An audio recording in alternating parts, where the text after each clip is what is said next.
ఓం శ్రీ రామచంద్ర పరబ్రహ్మణే నమః. భగవద్బంధువులందరకు హృదయపూర్వక నమస్కారాలు. ఓం శ్రీ రామచంద్ర పరబ్రహ్మణే నమః. ఆపదామపహర్తారం దాతారం సర్వసంపదాం లోకాభిరామం శ్రీరామం భూయో భూయో నమామ్యహం. ఓం శ్రీ రామచంద్ర పరబ్రహ్మణే నమః. శ్రీ వాల్మీకి రామాయణము 5వ కాండ అయిన సుందర కాండయందలి 53వ సర్గయందలి గల 44 శ్లోకముల యొక్క వచన భావసారాన్ని రాక్షసులు హనుమంతుని తోకకు నిప్పు ముట్టించి నగరములో త్రిప్పుట అనే కథగా విందాం.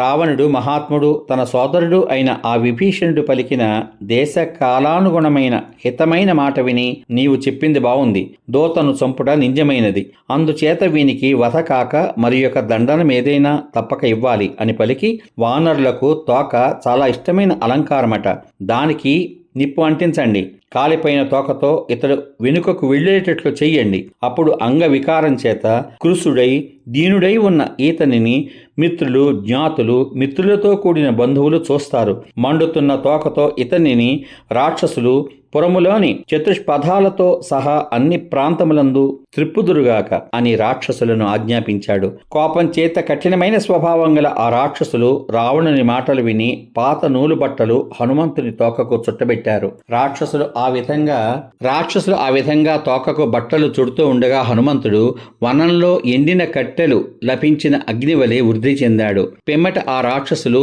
తైలంతో తడిపి ఆ తోకకు నిప్పు ముట్టించారు. అప్పుడు తోక మండుతూ ఉండగా బాలసూర్యుని వంటి ముఖం గల హనుమంతుడు పట్టరాని కోపంతో ఆ రాక్షసులందర్నీ క్రిందకి పడతోశాడు. రాక్షసులందరూ సంతోషిస్తూ హనుమంతుని ప్రజ్వరిల్లుతున్న తోకను చూడ్డానికై స్త్రీలతో బాలులతో వృద్ధులతో సహా అక్కడికి వెళ్లారు. ఆ రాక్షసులందరూ చేరి వీరుడైన ఆ హనుమంతుని మరల బంధించారు. అప్పుడు అతడు ఆ సమయానికి తగిన ఆలోచన చేశాడు. ఈ రాక్షసులు నన్ను బంధించినా నన్నేమీ చెయ్యజాలరు అనేది నిజమే. ఎందుచేతనంటే ఈ పాశములు తెంచుకుని పైకి ఎగిరి వీళ్ళందరినీ చంపగలను. నా ప్రభువైన రాముని హితం కొరకై నేను ప్రవర్తిస్తున్నాను. అట్టి నన్ను ఈ దుర్మతులు తమ ప్రభువు ఆజ్ఞను అనుసరించి బంధించినా వాళ్ళేదో నాకు ప్రతిక్రియ చేయడంలో సఫలులైనారు అని నేను విచారించవలసిన పని లేదు. యుద్ధంలో ఈ రాక్షసులందరినీ చంపడానికి నేనొక్కడే చాలు. అయినా రాముని సంతోషం కొరకు వీళ్ళు నన్ను లంక అంతా తిప్పుతారు కాబట్టి లంకను మళ్ళీ చూడడం కొరకు ఈ బంధనాథులను సహిస్తాను. నేను లంకను రాత్రి చూసినప్పుడు దీని దుర్గ నిర్మాణాదులను సరిగా చూడలేదు. అందుచేత దీనిని పగలు బాగా చూడాలి. ఈ రాక్షసులు మళ్ళీ నన్ను బంధించి తోకకు నిప్పు కూడా అంటించి పీడించారులే, నా మనస్సునకు ఏమాత్రం శ్రమ లేదు కదా.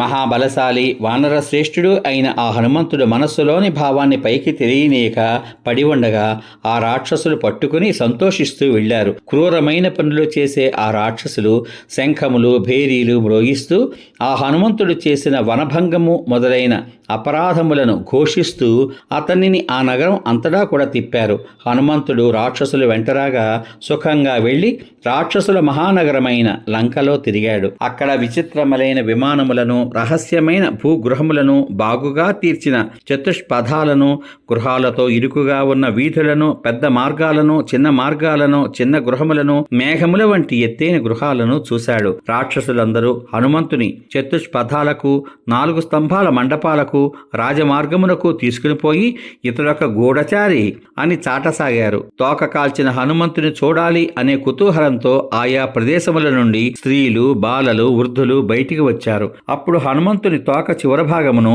రాక్షసులు వెలిగిస్తున్నప్పుడు వికృతమైన నేత్రములు గల స్త్రీలు సీత దగ్గరికి వెళ్ళి అప్రియమైన ఆ విషయాన్ని, సీత, నీతో మాట్లాడిన ఎర్రముఖం గల వానరుణ్ణి అతని తోకకు నిప్పంటించి పట్టణంలో తిప్పుతున్నారు అని ఆమెకు తెలిపారు. తనను రావణుడు అపహరించినప్పుడు ఎంత దుఃఖం కలిగిందో అంత దుఃఖాన్ని కలిగించే క్రూరమైన ఆ మాట విని సీత తప్తురాలై అగ్నిని జ్వలింపచేసి ఉపాసించి హనుమంతుని క్షేమాన్ని కోరుతూ పరిశుద్ధమైన చిత్తంతో, అగ్నిదేవా, నేను పతిసేవ చేసిన దాన్ని అయితే, నేనేదైనా తపస్సు చేసి ఉన్నట్లయితే, నాకు పాతివ్రత్యమే ఉన్నట్లయితే హనుమంతుని విషయంలో చల్లగా ఉండు. అగ్నిదేవ, బుద్ధిశాలి అయిన ఆ రామునకు నాపై ఏ కొంచెమైనా దయ ఉన్నట్లయితే, నా భాగ్యం ఏమైనా శేషించి ఉంటే హనుమంతునికి చల్లగా అగుము. నేను చెడని సద్వృత్తముతో అతనిని కలియడానికి చాలా ఔత్సుక్యంతో ఉన్నానని ధర్మాత్ముడైన ఆ రాముడు అనుకుంటే కనుక హనుమంతునకు చల్లగా అగుము. పూజ్యుడు సత్యమైన ప్రతిజ్ఞ గలవాడు అయిన సుగ్రీవుడు నన్ను ఈ దుఃఖ సముద్రం నుండి దాటించడం జరగాల్సి ఉంటే హనుమంతునకు చల్లగా ఉండు అని అగ్నిదేవుని ప్రార్థించింది. అప్పుడు అగ్నిదేవుడు హనుమంతుడు క్షేమంగానే ఉన్నాడు అనే విషయాన్ని సీతకు చెబుతున్నాడా అన్నట్లు తీక్షమైన మంటలతో తొట్టుబాటు లేకుండా ప్రదక్షిణగా ఉన్న కుడివైపుకు తిరుగుతున్న జ్వాలాగ్రములతో ప్రజ్వలించాడు. హనుమంతుని తండ్రి అయిన వాయుదేవుడు కూడా తోక మీద ఉన్న అగ్నితో కూడినవాడే దేవి మనసు కుదుట పడేటట్లు చల్లగాలి వలె చల్లగా వీచాడు. తన తోక దహింపబడ్డం చూసి హనుమంతుడు ఈ విధంగా అనుకున్నాడు, అంతటా మండుతున్న ఈ అగ్ని నన్ను ఎందువలన దహించడం లేదు? ఈ అగ్ని పెద్ద జ్వాలలతో కనబడుతోంది, కానీ నాకు మాత్రం ఏ బాధ కలిగించడం లేదు. నా తోక చివర మంచు ముద్ద పెట్టినట్లుంది. లేదా నేను సముద్ర లంఘనం చేస్తున్నప్పుడు రాముని ప్రభావం వలన మైనాకముతోనూ తద్వారా సముద్రునితోనూ సంబంధం ఆశ్చర్యకరంగా ఏర్పడినది కదా. దాన్ని బట్టి దీని కారణం స్పష్టమవుతోంది. సముద్రుడు ధీమంతుడైన మైనాకుడు రామునికి సహాయం చెయ్యాలి అని అంతగా తొందర చూపినప్పుడు అగ్నిదేవుడు మాత్రం అట్లు ఎందుకు చెయ్యడు? నాపై సీతాదేవికి ఉన్న దయచేతను, రాముని దయచేతను, నా తండ్రి అయిన వాయుదేవునితో తనకున్న స్నేహం చేతను అగ్నిదేవుడు నన్ను కాల్చడం లేదు.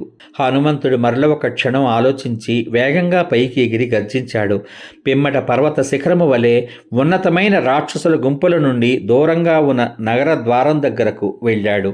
అతడు పర్వతమంత ఆకారాన్ని పెంచి మరుక్షణంలో చిన్న ఆకారాన్ని దాల్చి బంధనములను విదిల్చి వేసుకున్నాడు. హనుమంతుడు ఆ బంధనాలు జారిపోగానే మరల పర్వతమంత శరీరాన్ని ధరించి ఇటు అటు పరికించి అక్కడ తోరణమునకు అమర్చబడి ఉన్న పరిఖను చూశాడు. ఇనుముతో బిగించబడిన ఆ పరిఖను మళ్లీ గ్రహించి ఆ రక్షకులనందరినీ చంపివేశాడు.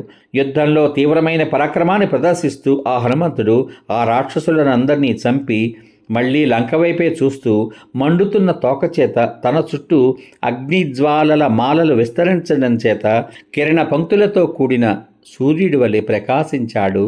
సమాప్తం. ఇంతవరకు మీరు శ్రీ వాల్మీకి రామాయణము 5వ కాండ అయిన సుందరకాండ యందలి 53వ సర్గ యందలి గల 44 శ్లోకముల యొక్క వచన భావసారాన్ని రాక్షసులు హనుమంతుని తోకకు నిప్పు ముట్టించి నగరములో త్రిప్పుట అనే కథగా విన్నారు. రేపటి భాగంలో శ్రీ వాల్మీకి రామాయణము 5వ కాండ అయిన సుందరకాండ యందలి 54వ సర్గ యందలి గల 50 శ్లోకముల యొక్క వచన భావసారాన్ని లంకాదహనము రాక్షసుల విలాపములు అనే కథగా వింటారు. ఓం శ్రీ రామచంద్ర పరబ్రహ్మణే నమః. శ్రీరామ రామ రామేతి రమే రామే మనోరమే సహస్రనామ తత్తుల్యం రామనామ వరాననే. ఓం శ్రీ రామచంద్ర పరబ్రహ్మణే నమః. సర్వే జనా సుఖినో భవంతు. శుభమస్తు. స్వస్తి.